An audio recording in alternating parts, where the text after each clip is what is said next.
Welcome to This Explainer. Today we're diving into something really fascinating. We're going to deconstruct Laura Pausini's epic 1994 heartbreak anthem, Se Fue, and figure out exactly how to translate that absolutely devastating, abstract emotion into a powerful visual masterpiece. Basically, we're putting the anatomy of heartbreak under a microscope and looking at how to actually show it on screen. Let's get right into it. I want you to imagine the literal, physical reality of a sudden breakup. It's not just the person you lose, right? It's the sensory details that made up your entire daily life. It's the smell of their cologne still lingering on a jacket in the hallway. It's the familiar sound of their keys rattling in the front door at exactly 6 p.m. every single evening. When those tiny, everyday things just vanish instantly, well, that silence, it doesn't bring peace. It becomes literally deafening. Section 1. The silence of breakups.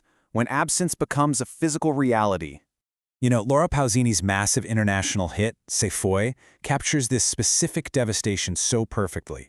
She wasn't singing about some mutual, healthy uncoupling where two people just nicely decide to go their separate ways. No way. She sang about the sudden, suffocating void that hits you like an absolute freight train. Just look at the title itself. Se Fue translates to he left or it is gone. The way she repeats this phrase throughout the song, it actually mimics a mind stuck in a loop of pure disbelief. It really highlights the sheer finality of someone just walking out the door and the sudden, massive emptiness of the space they occupied just moments before.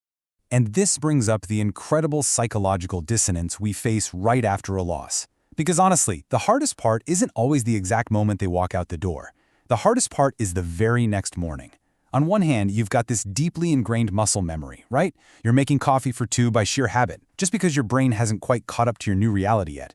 But then, bam, you're hit with the stark, undeniable truth. You reach across the bed and find nothing but cold sheets, or you're staring at an empty passenger seat on your morning commute. The love didn't slowly fade over time, it just left. Moving on to Section 2. The anatomy of Se Fue. Deconstructing the emotion.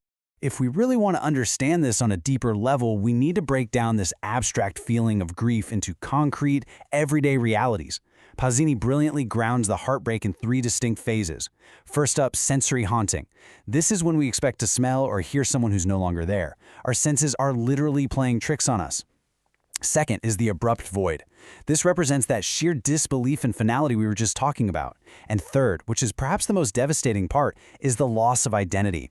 The song describes life losing its entire meaning, the soul being dismantled, and feeling like, and this is a direct quote from the lyrics, a dog without an owner.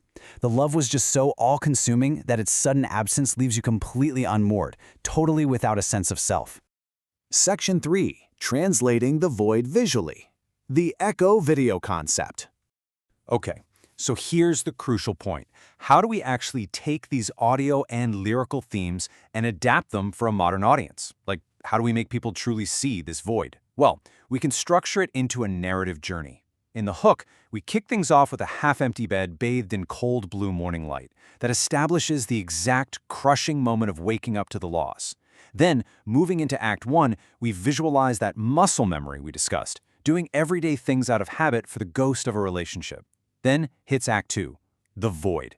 This is the emotional peak. We'd use rapid, rhythmic cuts of empty spaces, like a cleared-out closet shelf or a vacant chair. It totally conveys the overwhelming realization that they are truly gone.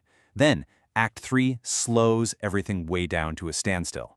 We show our protagonist just sitting on the floor, surrounded by everyday objects that suddenly feel completely meaningless.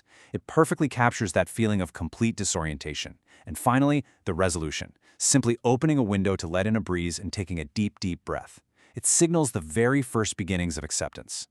Section 4. Designing emptiness. Sensory production details. Now, to really make this visual narrative stick the landing emotionally, we have to focus on sensory details that sell the feeling directly to the viewer's subconscious. Step 1 is color grading. You'll want to start your production in cool, muted tones. Think lots of blues and grays. This physically represents the emotional chill of the void. It's only in that final resolution shot that you should slowly introduce warmer, golden hour tones to signify a return to life. And Step 2, audio design is absolutely essential. Don't just rely on music. You've got to prioritize the harsh, hollow sounds of the environment. The loud ticking of a clock or the sharp click of a solitary coffee mug hitting the counter. You have to amplify the emptiness with these raw sounds before you even think about bringing in any swelling emotional background music.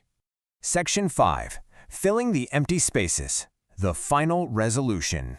As we reach the final act of our visual explainer, we really need to talk about how this deeply affecting journey eventually resolves. Because look, no matter how devastating the void is, we can't stay in it forever. The pain hasn't left, but the suffocation has. That phrase perfectly captures the absolute essence of that final deep breath at the open window we mapped out earlier. Getting to acceptance doesn't mean the pain is magically completely gone. It just means that the suffocating standstill is finally over and you can breathe again. Which leaves us right here. The fundamental truth about empty spaces is that eventually they force you to fill them with yourself again. The love might be gone, sure, but the space it left behind becomes a blank canvas. So I want to leave you with this question to ponder. When the void forces your hand, what are you going to fill your empty spaces with? Take a second to really think about that. Thank you so much for joining me on this explainer today. I really hope this deep dive into Se Fue helps you understand the architecture of heartbreak and maybe even empowers you to translate profound emotion into your own captivating visual stories.